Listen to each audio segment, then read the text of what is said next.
साथ राष्ट्रीय सचिव मान सिंह जी राजस्थान के हैं और जम्मू कश्मीर कांग्रेस को लेकर प्रभारी भी हैं। किस तरह से देख रहे हैं जो आरएसएस के खिलाफ आपने आज जो प्रदर्शन किया है, किन विषयों को लेकर आप सामने आए हैं और क्या मांग है? जिस तरह पूर्व के दिनों में पूरे देश ने देखा कि केरला से जो बचपन से जो संघ की शाखा में जाते थे आईटी प्रोफेशनल आनंदू अजी जी, तो बचपन से संघ की शाखाओं में जा रहे थे, तो उन्होंने एक बहुत ही बड़ा कदम उठाया और वो एक बहुत ही दुखद घटना भी है। उन्होंने संघ के लोगों पर ही यौन शोषण का आरोप लगाया है। उससे वो मानसिक रूप से प्रताड़ित हो गए, अवसाद में आ गए, बीमार रहने लगे और खुद को असहज महसूस करने लगे। इन सब बातों के बाद में उन्होंने इंस्टाग्राम पर एक सुसाइड अपनी पोस्ट डाल के उन्होंने आत्महत्या कर ली। तो ये कहीं ना कहीं जो ये चड्डीधारी लोग हैं आरएसएस के, इनका जो ये शोषण करते हैं, यौन शोषण करते हैं। अभी तो एक ही आनंदी अजी जी का मामला है, आने वाले दिनों में कुछ और भी जो युवा है वो खुल के अपनी बात अभी मुखर होंगे। आप देखना किस तरह से ये शाखाओं में इस तरह के गंभीर आरोप लगे हैं।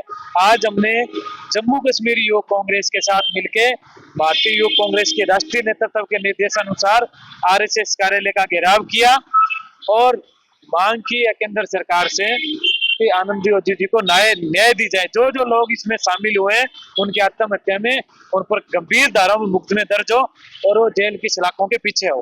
पूरी जम्मू कश्मीर यूथ कांग्रेस ने आज ही जोशीला प्रदर्शन किया है और गिरफ्तारी भी दी। अभी अभी हम जेल से छूट के बाहर आ रहे हैं। मेरा सवाल ये है, क्या लगता है आरएसएस के कथनी और करनी में फर्क है? एक और हिंदुत्व को लेकर वो प्रमोट कर रहे हैं, तमाम चीजों को लेकर प्रमोट कर रहे हैं, लेकिन कहीं ना कहीं इस तरह की काली भेड़े भी हैं उनमें, जिस तरह से ये मामला सामने है। बिल्कुल बिल्कुल, उनकी कथनी करनी में बिल्कुल फर्क है। वो धर्म के नाम का एक ढोंग करते हैं। आप देखेंगे कि वो धर्म का ढोंग कर रहे हैं, हिंदू मुसलमानों को लड़ाने का काम करते हैं, एक धर्म को दूसरे धर्म को। अब वो उससे पार नहीं पड़ी तो आजकल एक जाति को दूसरी जाति से लड़ाने का काम कर रहे हैं। ये पूरा देश जान चुका है कि ये एक ढोंगी है और ये रेपिस्ट है। आरएसएस है, ये रेपिस्ट है, ये बलात्कारी है। इन पर गंभीर धाराओं में मुकदमे दर्ज होने चाहिए और ये जेल की सलाखों के पीछे होने चाहिए।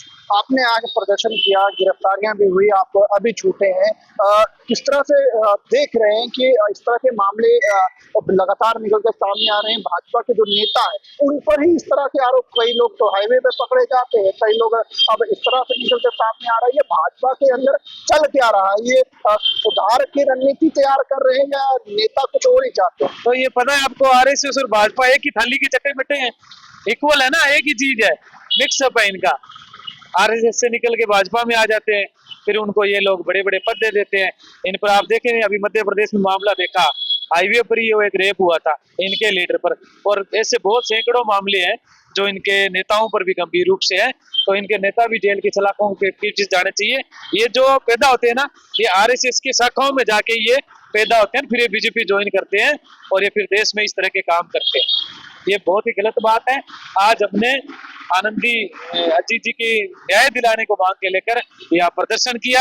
यहाँ की पुलिस ने और एलजी के कहने पर उन्होंने तानाशाही की हमारे साथ में, हमें वहां अंदर नहीं जाने दिया गया, बाहर ही हमारे साथ में ज्यादती करते हुए हमें जेल में डाल दिया गया और अभी कुछ देर पहले हम छूट के आए। इस तरह के प्रदर्शन आप यूथ कांग्रेस की तरफ से या कांग्रेस की तरफ से पूरे देश में कर रहे हैं या केवल मात्र जम्मू कश्मीर से शुरुआत है?